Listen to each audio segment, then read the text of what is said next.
Ito mga idol oh, City 100. Wala nang lakas mga idol, tapos nawawala yung minor.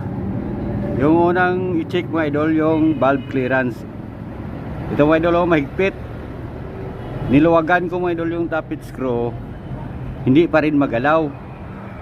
Dahil itong valve spring dito mga idol, itong nilalagyan ng valve lock, bumabangga sa rocker arm mga idol. Kaya ang gagawin mga idol, kung may budget ka mga idol, ay papalitan yan sana ng intake valve. Ngunit kung disponer mga idol, ay may disponer nyan. Tanggalin lang ito mga idol oh. Tapos tanggalin yung rocker arm sa intake at babawasan ng konti. Ipakita ko mamaya kung mabawasan ko mga idol. Tanggalin ko muna. Lang magtanggal yan mga idol oh. Tanggalin mo yung dalawang screw bolt dito.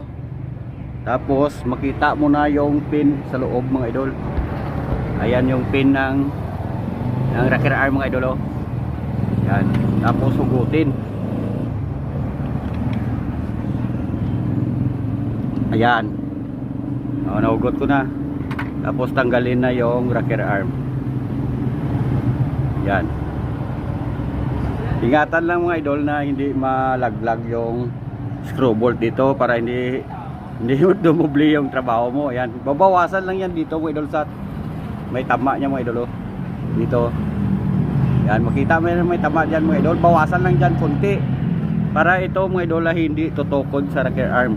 Itong lalagyan ng valve block. Ayan. Ayan ang mga idol na yan o. Nabawasan ko na. Ayan o, may clearance siya mga idol na yan. Yan. Maraki na yung clearance niya. Ganyan lang yung diskarte dyan mga idol kung kulang sa budget. Yan. Ganun lang.